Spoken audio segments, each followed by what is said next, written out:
Subacromial injections are performed for subacromial impingement syndrome, rotator cuff tendinitis, especially supraspinatus, subacromial bursitis, and for aspiration of the subacromial bursa.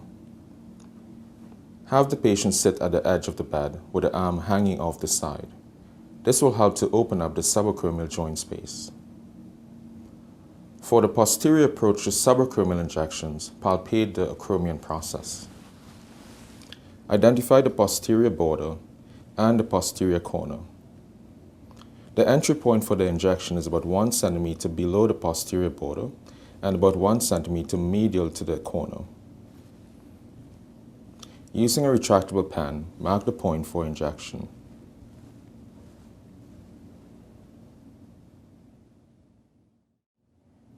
These injections should always be done using sterile technique.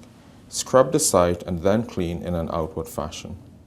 Here I am using betadine and following this with isopropyl alcohol.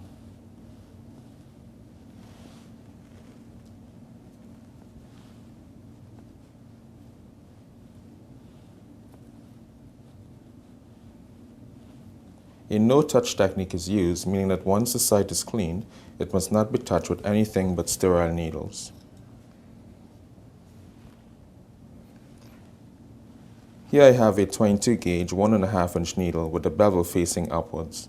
I will inject a mixture of 60 milligrams of depomedrol and 2% xylocaine made up to a volume of 5 mils.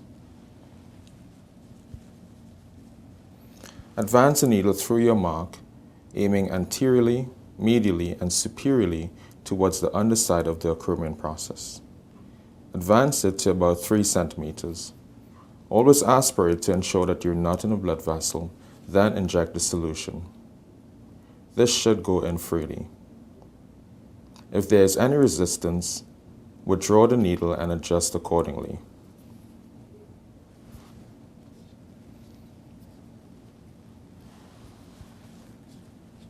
Remember to immediately apply the safety mechanism.